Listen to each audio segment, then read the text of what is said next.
Good afternoon, everyone, and welcome to Tata Literature Live, the 11th annual Mumbai International Lit Fest, and the first one to be completely digital, co-sponsored by Tata Steel and Tata Projects. Despite years of evolving legislation and activism, caste bias is the most ingrained and divisive force of India, expressed actively in hate crimes, in institutions of work and education, and even in arts. Here to discuss how we can attempt at casting out this prejudice from various aspects and fields, I'd like to introduce our speakers and chair for this afternoon. Our first speaker, Mr. Chandra Prasad, is a leading Dalit entrepreneur, social commentator, and advisor to the Dalit Indian Chamber of Commerce and Industry. That is incorrect.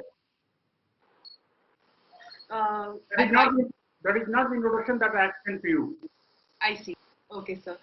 He's also the co-writer of the book Defying the Odds, The Rise of Dalit Entrepreneurs. Mr. Prasad is also known for launching the idea of Dalit capitalism. Our second speaker, Mr. T.M. Krishna, is an innovative Carnatic musician, activist, and award-winning author. Both his latest books, Reshaping Art and Sebastian and Sons, extensively shed light on how art and music in particular is made, performed, and disseminated through the lens of caste, class, and gender. Our third speaker for this afternoon, Ms. Vijeta Kumar, is a writer and teacher based in Bangalore, whose work has featured in leading Indian dailies and magazines. Ms. Kumar extensively writes about her attempts at disassociating from the Brahminical construct of an authority figure of a teacher, and how the classrooms can be truly transformative if teaching is seen as a conversation. Chairing the panel discussion is the award-winning news anchor and journalist and the managing editor of NDTV, Mr. Sreenivasan Jain. The session will be followed by a Q&A segment, so do send in your questions and your responses from the comment section of your viewing platform, even during the conversation. Dear audience, please join me in welcoming Chandrabhan Prasad, T.M. Krishna, Vijeta Kumar, and Sreenivasan Jain to the panel discussion.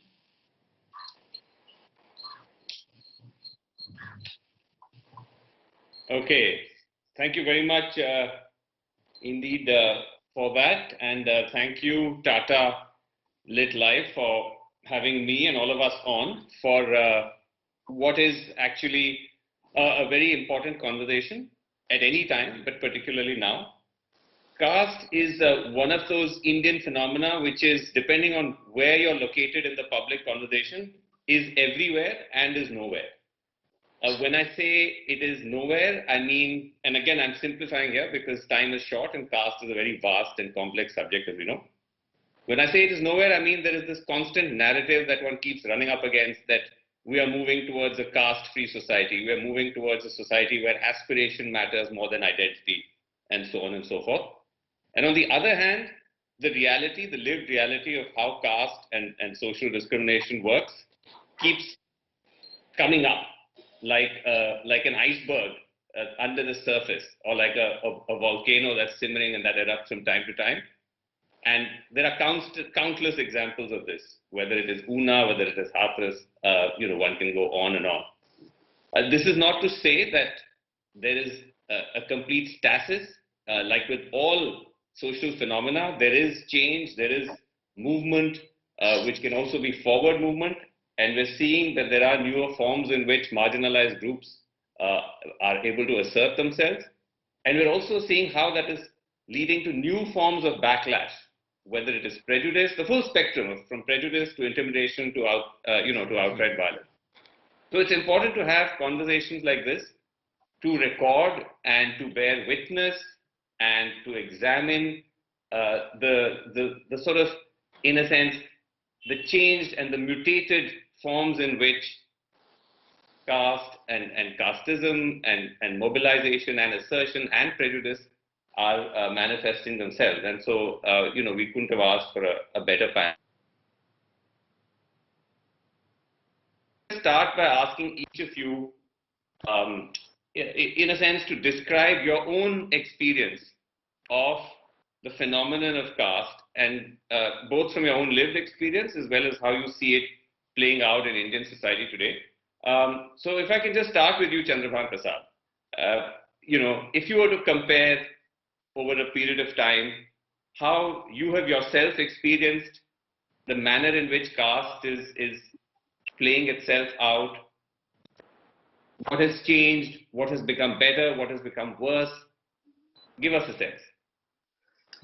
If I recall my childhood, say 1970, Yes.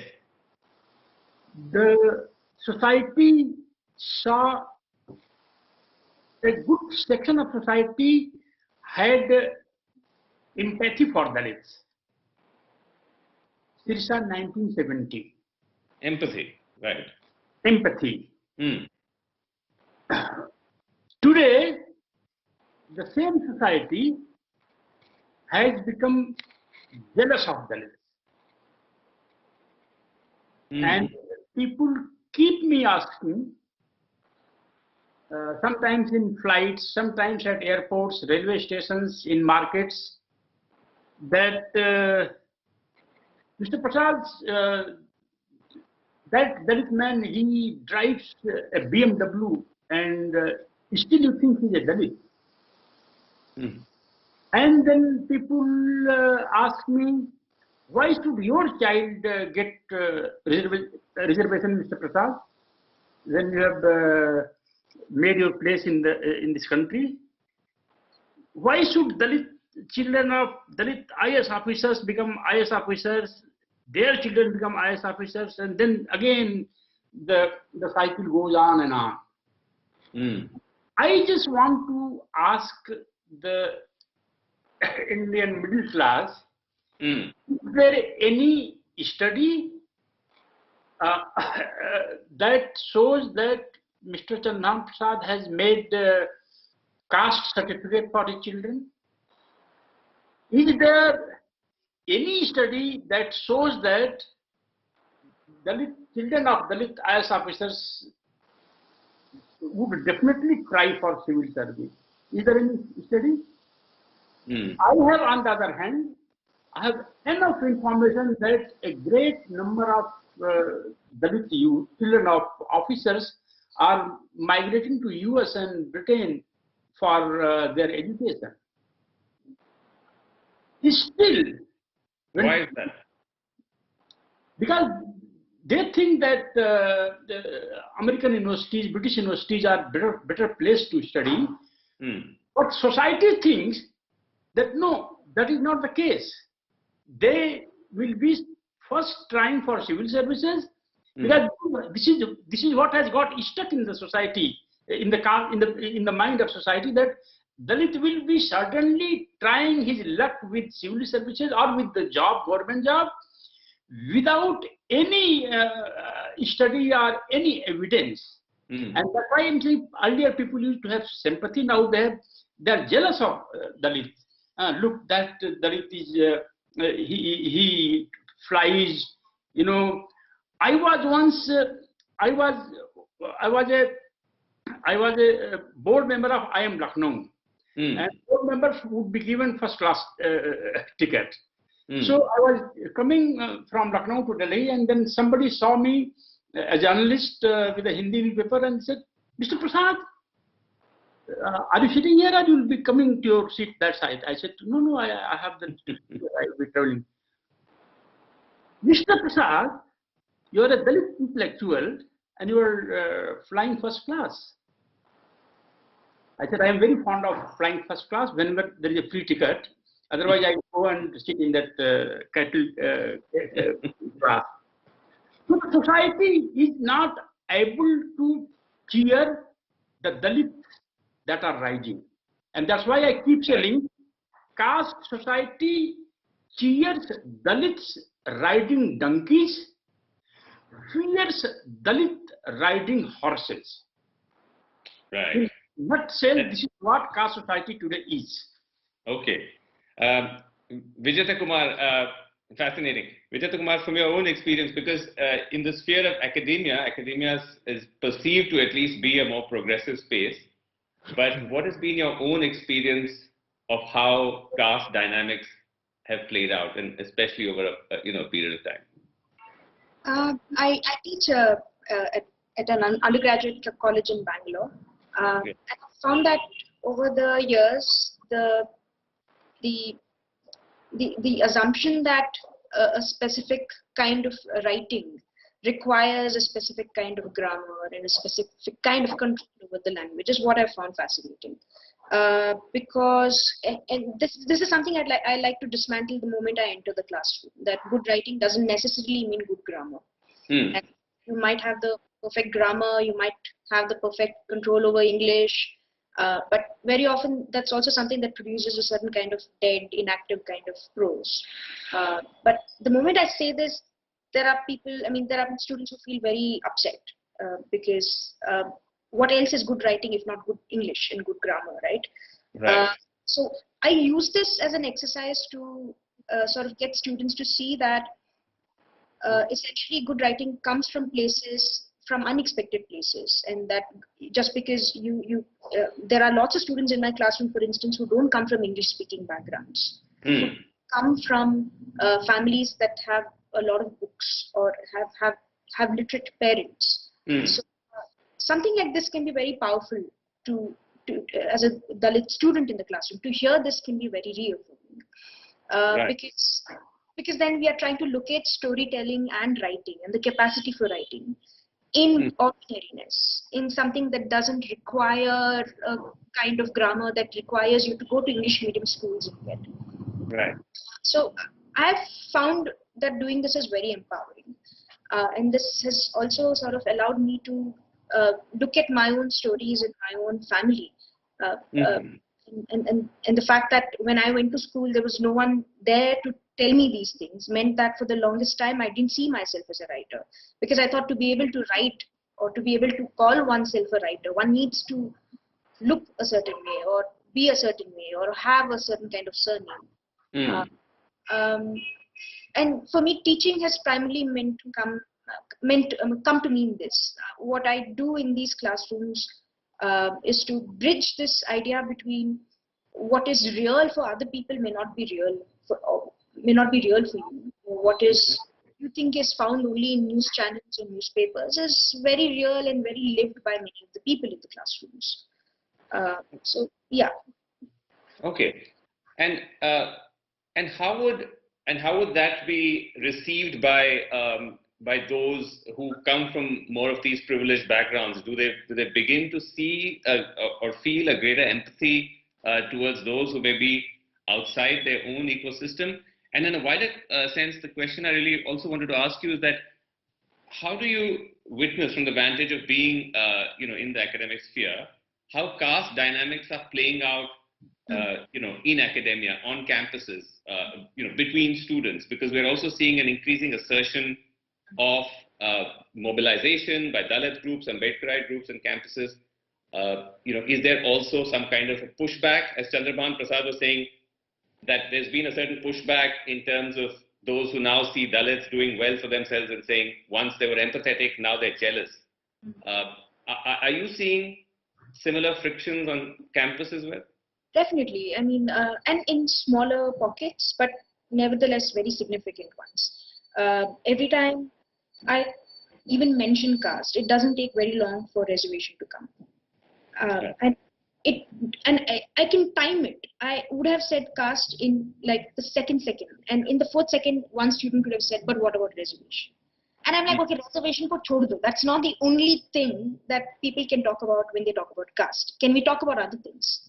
But for them, the only way caste manifests is in terms of reservation. And if the question about, okay, who do you eat lunch with? Or who are your friends? Or which language do you speak to your friends in? Very often these questions are not thought of as significant questions because these are things that happen every day in their lives.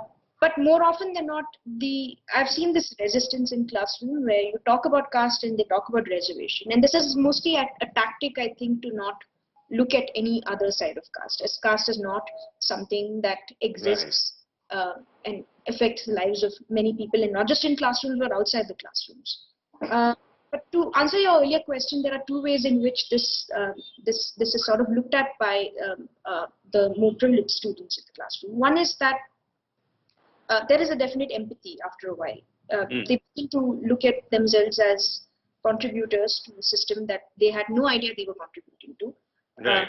And they want to work on what they can do to make this better. Right. But the other side of this is also they are very suspicious. In that, the moment I say good writing is not good English, or look at academia, for instance, it's just full of people who have taken a certain kind of control over language, and lived experiences have no room in academia. If a student wants to do a research paper on her history, or on the history of madness in her family, which is a madness that is a derivative of caste, I don't know how academia will look at that and say, so some students are very afraid of using I in their papers, thinking, I don't know, a lot of these other students who use this language expertly never seem to say I feel, or I think, or I believe, because they're all using these words like subaltern, that altern, this altern, and these words. So where does my narrative fit here is what they want to do. Okay. But when I tell them use I freely, say I feel, I believe, they look at it very suspiciously because they think that's not good research, or that's not good practice, or that's not good journalistic ethic.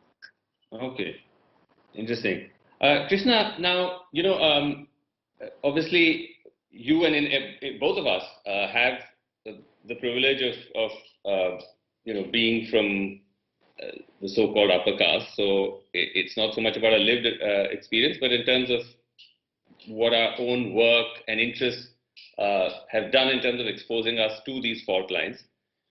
So both in terms of your music and the way you're engaging with a wider spectrum, or one could call it a more subaltern spectrum of music practitioners, and also with the book, with Sebastian and Sons, where essentially you looked at this idea of how the mridangam, which is played by, typically upper caste musicians, is actually manufactured by those from the lower caste. I think this was a Dalit Christian family that you explored and wrote about, that makes the mridangam with the hide of cows, which is, considered as this other connotation. What's the sense you got of this phenomenon from listening and speaking to them? Was there, again, as going back to this idea that this greater assertion and visibility is leading to more friction, or is there also a greater understanding and empathy and acceptance? Sreenivasan, thank you. Before I respond to you, I just want to say, that I have been deeply disturbed and conflicted ever since I read the news about the cancellation of the session with Noam Chomsky and Vijay Prasad at this Litfest. I believe in the freedom to criticize on any platform, and I think it is our obligation to listen to and learn from such criticism, especially when we are in a position of such immense power. At the same time, I recognize and respect the amount of effort that goes into organizing such sessions, which so many people with passion for books and conversations have put together, and cancelling at the last moment would have been incorrect, and hence, I'm here. So I'd like to say that first before I respond to your question. Sure. Well, I first want to say, just reiterate what you said, that I have no experience of caste. I have no lived experience of caste. I'm never going to have it all through my life. This is a reality. But I approach caste from the sense of caste as an aesthetic phenomenon. That's something that usually just completely goes by without us recognizing. Caste is embedded in sound. It's embedded in color, in design. It is what is seen as being beautiful, or what music is considered to be representative of, within quotes, Indian culture. If you look at every one of these phenomena, you see inherently caste is embedded in every one of those things. And it plays out so naturally and in an unquestioning manner in all directions. So there is aesthetic aspiration as much as there is educational aspiration. There's an aspiration of certain kind of aesthetics. I call India today the Fab India, which I think is casteist. And I include myself in that. If you look at what is seen as a pretty home, there are certain models that are being developed. The question is, who is building these models? Who is emphasizing these models? That is, to me, a very important question to ask. Now, specifically to the second point you raised of the mridanga making. Now, it's clearly a very, very complicated situation because Brahmins have started playing an instrument technically Brahmin should not be touching. Okay? Because it's made of cow hide, buffalo hide, and goat hide. So how do you subvert that situation? How do you purify it to make it a divine instrument that gives you the legitimacy to put it in your puja room, yet you don't have to say it's hide, yet you don't have to touch it? And this is entirely ugly caste. Because the instrument, the animal is skinned, the instrument is created by those who are kept in the margins, on the margins of society. Those about whom we don't even know. But then, they are the people who are also playing the role of converting that to this divinity, which you want to embrace and call your own. So, so what happens is, a Mridangam maker actually told me this, and I want to repeat what he told me. He said, sir, if I am not there, the skin can never become divine. I am the person in between who is the catalyst that makes the skin divine, suddenly.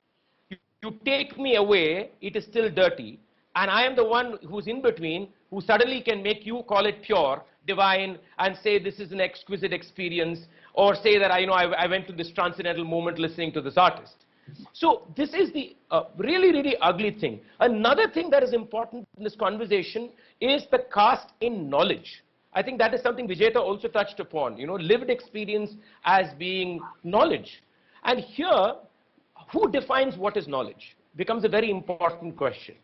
The entire making of the instrument is not seen as knowledge.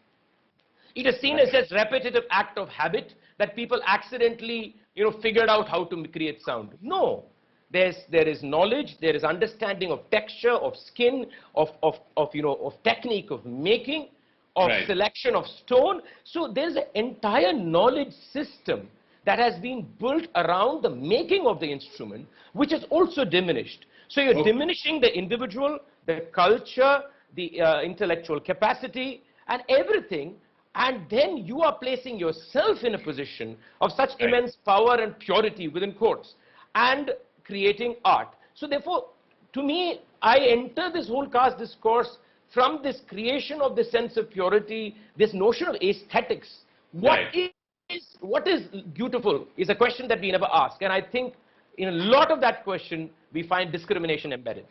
Okay, but Chandrabhan Prasad, coming to how one moves the needle of this kind of prejudice and these attitudes, how does one start to see change?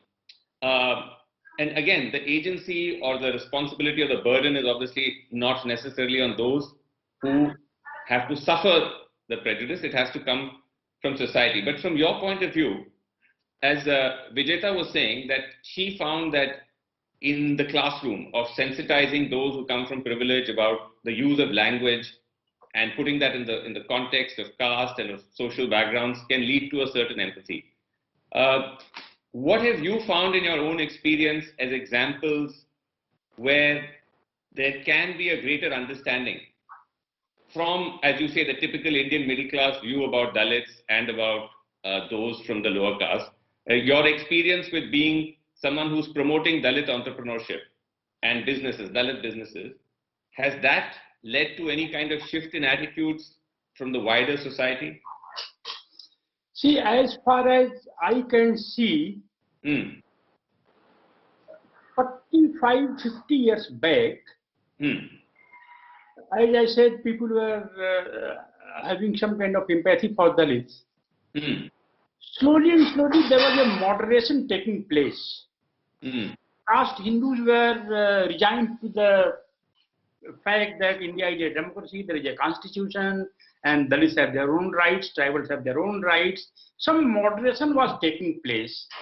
Somehow, with the Anna Hazare's Bharat Barbad story, there is a certain kind of eruption in the minds of caste Hindus. Okay. And I can say with a great sense of responsibility that today's caste Hindus, caste Hindus are post Anna Hazare, who think Bharat बर्बाद हो गया पिछले 70 सालों में. To them, caste comes first, nation next. And Okay. that is the issue Ambedkar was debating. How to build India as a great nation state. Now, caste comes first. People ask me, Mr. Prasad, what crime I have done or my children have done that they are suffering because of reservations. When I ask, did you study in MCD schools? No. Did you live or were you born in a slum? No.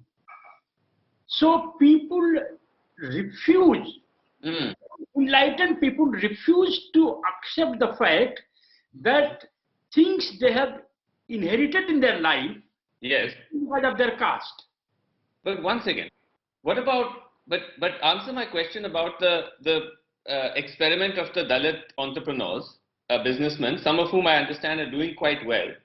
How is the rest of society, the other members of the business community, those who are, as you would call them, caste Hindus, how would they be looking at that phenomenon? Are they accepting and welcoming of it, or is there a certain envy or friction, or how is that working?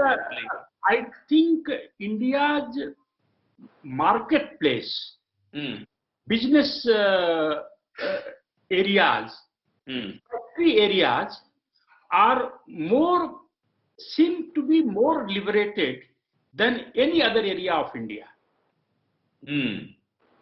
Dalits are acceptable as entrepreneurs because they are makers of things like boots and shoes. Dalits make in Agra, they make for big international brands. Okay. If sometime I may take you to Ballabgarh, Dalits of Ballabgarh and Faridabad stop manufacturing motor parts. Tata truck and Leyland truck would not come on roads. So these areas where Dalits have excelled in creation of parts, of shoes, of leather coats, of jeans, shirts, pants, they are more comfortable than Dalits who get into IAS or Dalits who get into other professions. Right. They have more problems. So this is one beauty. That's why I keep saying capitalism is good. It will hurt caste most. Okay. Vijeta, in a sense, the same question to you. Do you see anything, whether it's in terms of social mobilization, political, in any sphere, which you believe is actually taking the cause forward of trying to correct some of these historic deficiencies of prejudice and discrimination? The political sphere, again, I'm curious to get your view on it, because there is this kind of almost a sense of disenchantment one sees, especially amongst the younger generation of Dalits, with the traditional Dalit parties of old. We see newer forms of Dalit protests and mobilization taking place. Is that political space still important to try to ensure that one tries to rectify these historical wrongs, or is it also becoming clear that increasingly one has to look for spaces outside of that? I think the spaces outside of what student politics inside the classroom does to Dalit students, that's what I'm more interested in. And this is because from where I stand in the classroom and from what I've seen so far, access to political discourse and access to the language in which political discourse happens is again an access question, and something that we haven't really addressed before we talk about how political movements sort of take shape and how they impact what we can consider a good change as such. And see, there are Dalit students in the classroom who want nothing to do with politics. Right. They're tired, they are exhausted, they work as Swiggy executive delivery guys, they work as Dunzo executive delivery guys in the pandemic. They worked in in the classroom they have to sit and listen to this some very often discourse that is offered by Savarna students as, listen, we are doing this, why can't you come and join us? And they're like, dude, we don't have time. I have to get back and start working. They're like, no, but we are doing all of this for you and you're not getting involved. What is the point? And that's the conversation I hear very often.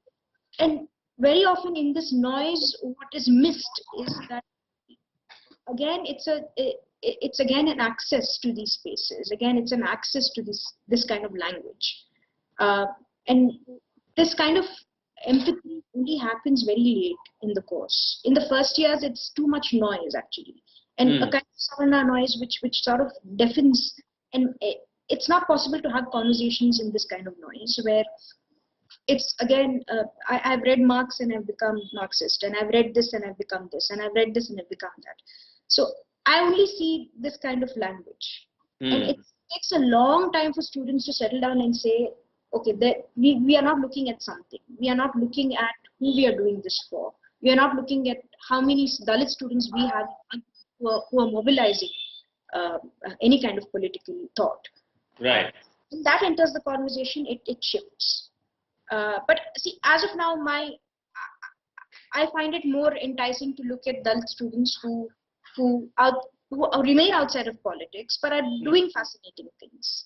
Right. Like I have a student who's really interested in dance, and he just wants, he's just got a job as a dance teacher in the school, and he only dances to he's a Vijay fan, and he only dances Dhanush songs.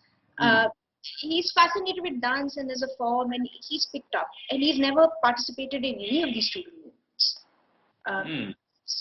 He's taken up, he's doing really well for himself now. And at the same time, there are these girls who want to become lawyers, there are girls who want to become writers, there are girls who want to become, who want to do English and then not get into teaching at all, they want to do other things. I'm interested in these narratives more than the politics side of it. Right. No, fair enough. But Krishna, the fact is that we can't turn our eyes away from politics as well, because that does shape and impact our lives. And it actually, in a sense, those of us who live in more privileged bubbles are more insulated from the currents of politics than those who aren't. Especially in the context of Tamil Nadu, Krishna, because there's a perception that states like Tamil Nadu are actually more progressive when it comes to caste. They've had a history of, so-called social justice movements, but yet we see very active contestations and frictions around caste every day. Do you see any possibilities of the political space offering opportunities to, address some of these injustices and prejudices? Or hello? Yeah, can you hear me? Sorry, I just lost you there. Sreenivasan, I lost you there. Can you just, possibilities of? Yeah, I was just saying that, are you seeing in the current political space, whether in Tamil Nadu or outside of it, the possibilities of addressing and perhaps even, rectifying may be too strong a word, but pushing back against some of these, injustices? Or do you actually see them sort of exacerbating them? Well, it's slightly more complicated than that, isn't it? Even this, taking Tamil Nadu first. I mean, there's no doubt that the Dravidian movement and the awareness of caste as an important and as a very, very complicated mechanism that structures our thought, our living, everything, is out there, and it's been out there for a very long time. At the same time, we should remember that Tamil Nadu has one of the highest rates of honor killing in the country. So here is the complexity of caste playing out, right? So therefore, both are a reality, and we can't run away from either one of them. Right. One thing I want to say is, as far as cultural movements go, and I think it's important to recognize that if you look at art across the world, it is the art that comes from the people who are marginalized that has always been naturally political. It's naturally political because their lived experience is tells you that they have to tell you what their lived experience is for the powerful to listen to. So if you look at Ghana music in Chennai, for example, or all these very strong expressions that are building up. At the same time, we also see Tamil cinema finally, after many, many years, decades and decades, actually being made by Dalits from their own voices and telling their own stories. And not other people with caste privilege actually telling their stories and interpreting them. So there is very interesting dynamics of cultural movements that are happening in Tamil Nadu. Okay. Now, having said that, even having said that, the problem is that there needs to be multiple pushbacks. The pushback must be pressure from these groups, and also it is not beholden on these people to be the people who are only pushing back, and that's very important. You can't pressurize people who are marginalized, say it is up to you to change Absolutely. things. You know, that's extremely oppressive as a thought itself, right? Yes, of At the course. same time, there needs to also be a process by which, where the people, Savarnas, start actually engaging with caste in a fashion that is beyond that one word which Vijeta spoke about, which is reservations. That's the only frame that Savarnas even use that word. In fact, if we didn't have reservations, I'll tell you, Savarna would not even talk about caste. That's the only reason they speak about caste, right? So this is the complexity of the politics of it. And I think in this, it's very important for people with caste privilege to still say that we have to learn. And I'm talking about people in politics, not politicians, people in politics. Right. Having to engage with that need to learn. You know, it's very interesting. I mean, if you look at feminism in India, of course, we have a long way to go. But at the same time, where we were in the 1950s and 1960s and where we are now, then we can definitely say there has been movement, without doubt. I don't believe, at least, I'm happy to be corrected, that kind of movement is yet happening in the caste discourse. Okay. It's not yet happening in the caste discourse, is what I would still say. And therefore, I think, we are in a far more difficult situation. And unlike gender, which to some extent is visible, caste, because it is so invisible, gets away with a lot of ugliness and crap in a way that, you know, it's very difficult sometimes to put your finger on it. Only the person who has felt it knows it. That's the problem. Right. Chandrabhan Prasad, would you agree that there has been far less progress, when it comes to caste discrimination compared to gender? But also more directly, let me ask you, when it comes to the political arena and the political space as an agent or as a platform for pushing for change, do you think there has been any progress?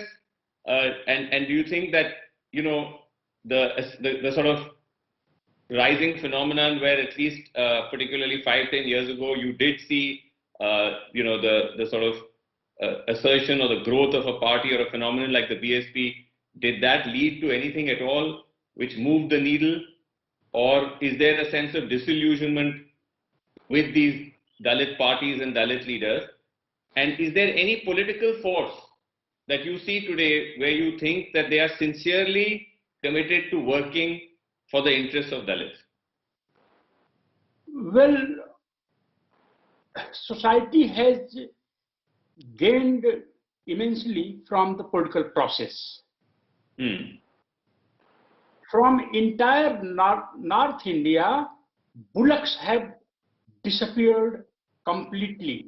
If you want to have a photograph of a bullock today, if you ask your cameraman, you ask entire NDTV team to locate a bullock in a countryside in North India, it will be very difficult. A bullock can be found in a place like Delhi, carrying some, pulling carts. So this is a liberation. Dalits have not become equal with the rest of the society, but they have become free from society.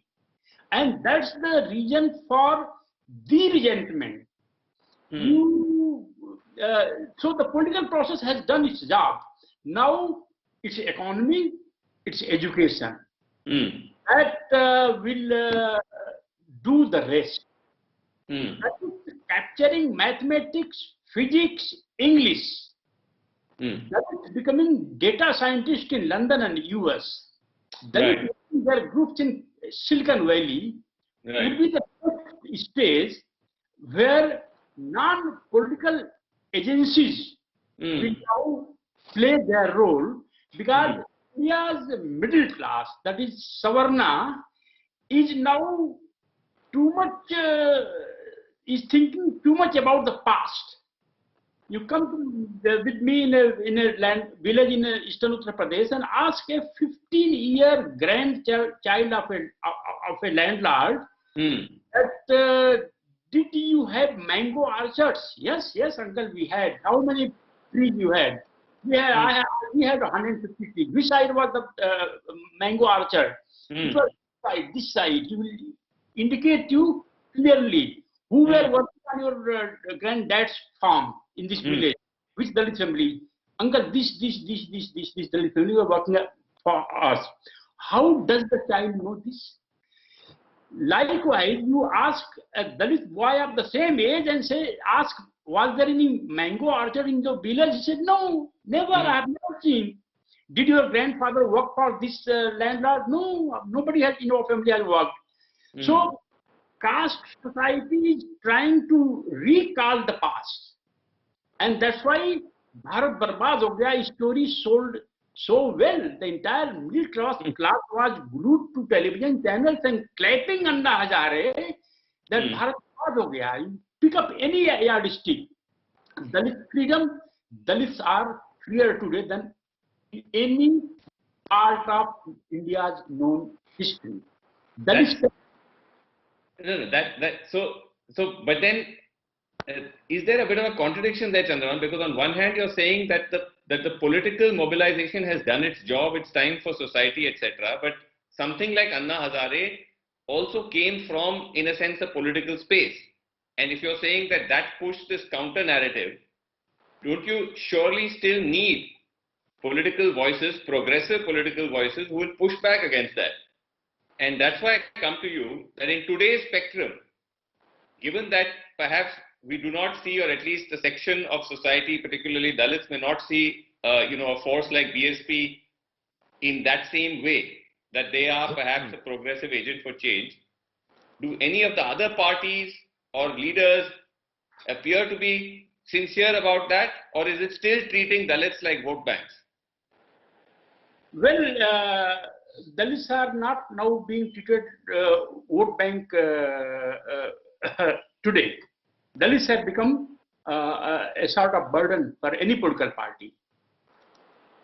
The entire political mandate in 2014 and 2019 is against Muslims, against reservations.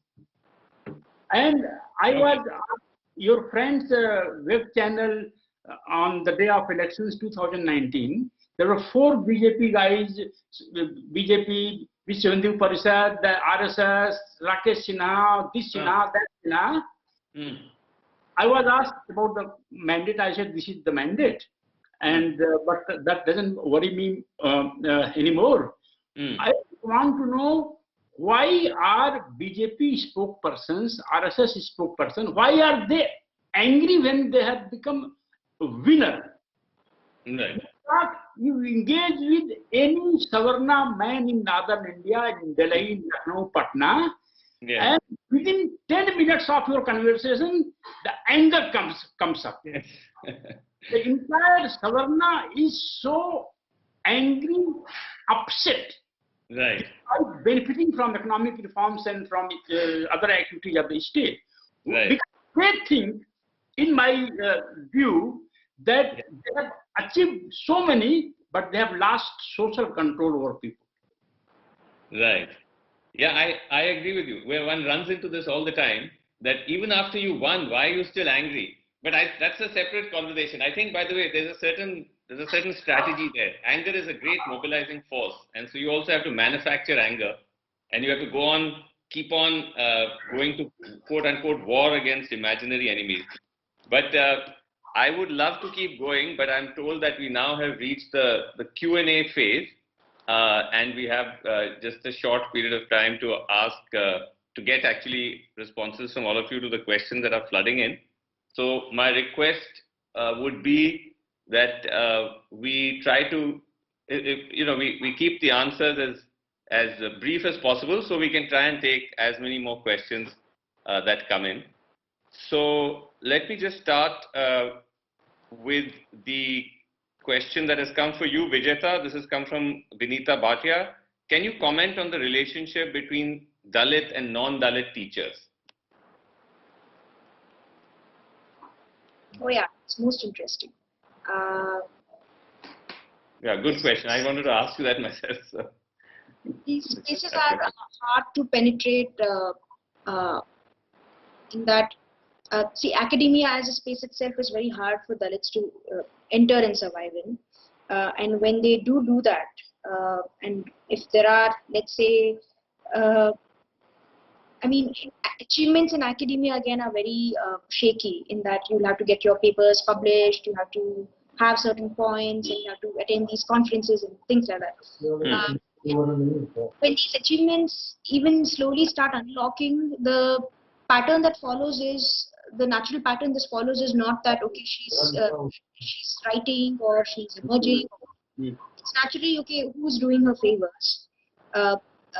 So the idea is this, that you've entered here only through reservation. And after the favor that's been given to you and that you've chewed so much and you've taken away everything out of it, now other kinds of favors to get where you want to get. Right. That's kind of disgusting remarks made on your qualification, on the fact that you're not qualified to teach certain classes, or the fact that you are where you are only because of favors and reservations. So after you take the reservation and you get in these spaces, that your being called a quota child is never free. I mean, you will be called various versions of it. You'll be called, yeah, that will follow. That's a permanent marker, yeah. And if I may ask, have you experienced any of that yourself? Yes, that's where I'm coming from. That's where that's where these specific marks come from. I mean, in terms of favors and reservations, these are words that are not just thrown around. Very often, they don't come in direct confrontations. They are passed through students. So students get engaged in this game, and students get deployed in this game where they take certain teachers' classroom very lightly. They might even caste as a discussion point in classroom is better when it comes from a Savarna teacher, not a Dalit teacher. Because the teacher is emotionally invested in caste. So whatever she's saying comes from an emotional color that students don't have to take seriously. But if it's coming from an intellectually stimulating, academically challenging Savarna kind of way, if it's coming from a Savarna teacher, they'll take it more seriously, definitely. Right. Related question to you, Chandrabhan Prasad, from Usha Subramaniam. She's saying, you might be a well-known figure, but from your experience in the world of business, how do people approach the question of caste?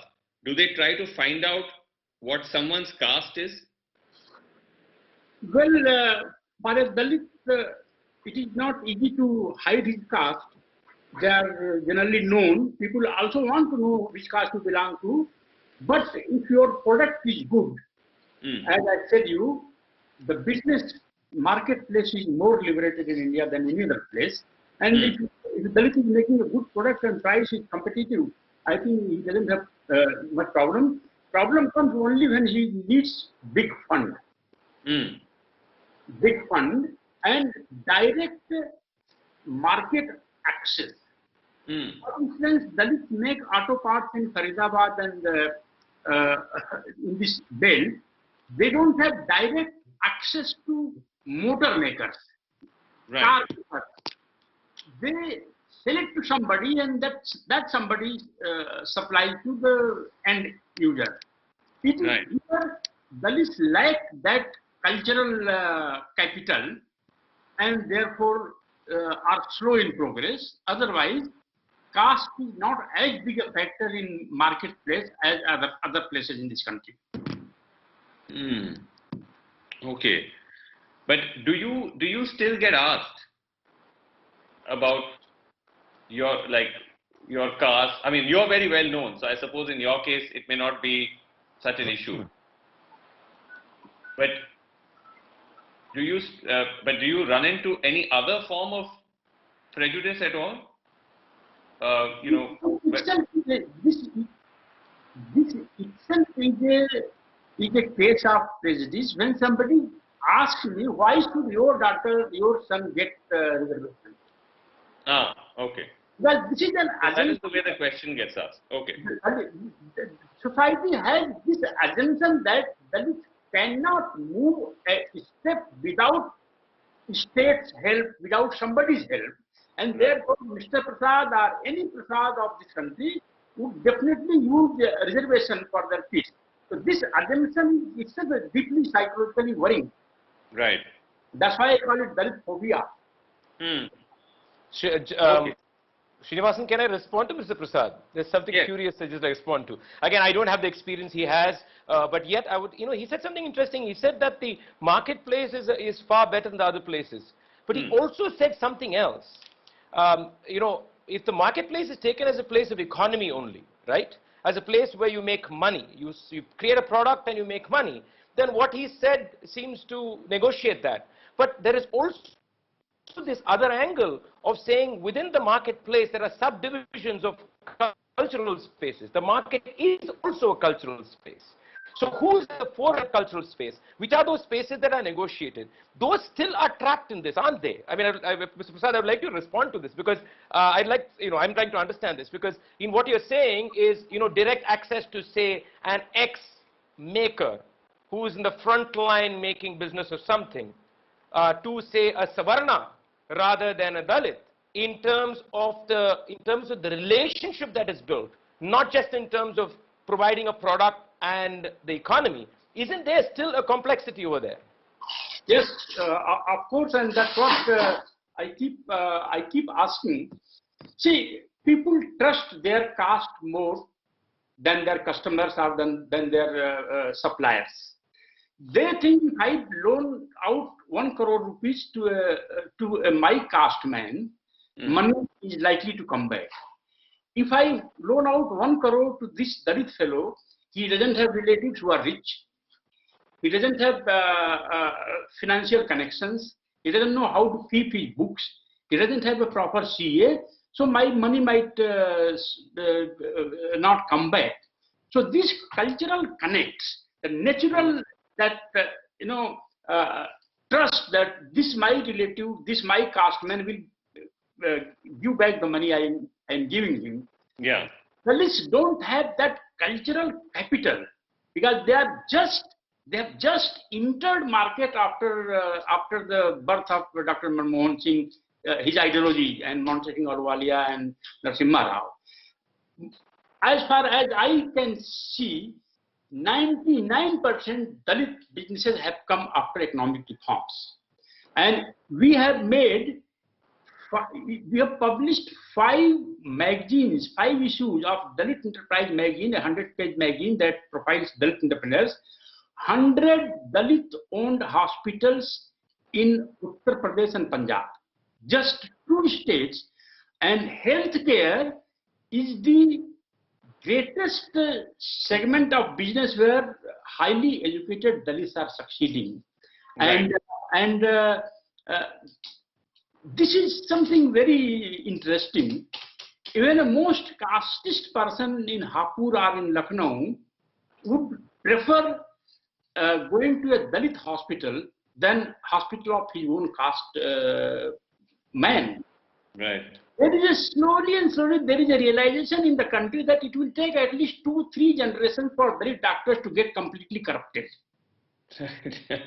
They have some moral, some kind of fear that I should be honest.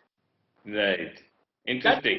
This is the greatest story after Constitution coming into being, that Dalit doctors succeeding in creating their own hospitals and succeeding buying BMWs, Mercedes, and that American bike that comes for 15 lakh or so. This gives plenty of hope. That is the reason, Sreenivasan ji, I said, yes, political tool has done its job. Right. Now knowledge, data science, physics, mathematics, chemistry, English language, these are the instruments that will place Dalit, say, in coming 50 years at par with society. Okay. I think we're pretty tight on time, but I'll try and see if I can squeeze in some more questions. So Sri Lakshmi has a question for TM Krishna. Any suggestions for introducing inclusive music in school classrooms? Well, Yeah, I mean, when you say music, the first question is which music is the question I always ask when schools ask me. So, the word inclusive is also needs to be used very carefully because it can come from a certain amount of condescension unknowingly without even realizing, right? So the question I would ask is when we say you want a non-exclusive classroom of music, then I think if you're looking at a school, if you're looking at a certain location, please listen to the music and the sounds that are heard around that location first, across communities, especially those that are sung in marginalized communities around that area. Make sure that the classroom is filled with all those different narratives. Because our education system is caste system. Let's first realize that the private-public separation in education, in school education, is a caste system by itself. I mean, we don't recognize it. Who goes to a private school? Why is a private school aspirational compared to a public school? What's the caste bandwidth of people in these places will tell you why it's casteist. So in this environment, you're trying to create a private school with multiple experiences for most likely Savarna students only. Okay? Right. So therefore, we have to see where are you located, what is the culture of that place that you're located, culture is in plural, I correct myself, of the place that you're located. Can all those movements and dance and narratives, and not just music, I'm saying stories, understandings, can all that come into the classroom? And another thing I want to say to this person is, there is a difference between what is taught inside a classroom and outside the classroom. Make sure that caste does not creep in there, because very often it creeps in there too. Okay. Last question. This is for everybody, but maybe Vijeta, if you want to just take it, that how should a person with caste privilege approach the cause of Dalit interests, and what responsibility or safeguard should such a person exercise while actively advocating the cause? I've answered this question in 5 different ways after the Hathras rape case, because this is a question that turned up in almost all the panels I was a part of. And I've only said, I think before asking what it's like to be a Dalit person in the country, in India, I think it's important for people who want to ask this question to ask themselves what it's like to be Savarna in this country. Then you sort of figure out everything that you've been able to get away with. The lack of consequence as such, as it plays out for Dalit people and as it plays out for Savarna people. That's what I'd like to begin with. Just an awareness of sorts of what it's like to be a Savarna in this country, even before you ask what it's like to be a Dalit in the country. That's a question that must be looked at. That's a great point actually, because in the aftermath of Hathras, I had moderated a panel with young Dalit voices, Suraj Yengade and so on. By the way, who's a big fan of yours, Chandra, Bhan, Prasad, as you know. And someone on the panel said that instead of having 4 of us or 4 or 5 of us, you should have 4 or 5 upper caste people, voices, and ask them about caste prejudice rather than have us talk about it. But we're completely out of time. It's been absolutely fascinating. So thank you very much indeed. I won't try to summarize this with any banal, kind of platitudes, because this has been too complex and fascinating a conversation. But it's been great. Thank you very much indeed. Thank you. Thank you very much. Thank you. Thank you for that insightful discussion, panelists. We hope the impact of this discourse at large is seen within our society much sooner than later. Thank you so much. I'd also like to deeply apologize for the inaccuracy in Mr. Chandrabhan Prasad's introduction in the beginning. My apologies for that. Dear audience, you can check out the books mentioned in this session at tataclick.com. The next session you can quickly hop into is Homo Digitalis, beginning in 15 minutes. To know more about various other sessions, debates, or book launches, please check out the festival schedule at tatalitlive.in. This session has been brought to you by Tata Literature Live in collaboration with NDTV. We hope you enjoyed the discussion. Have a wonderful day.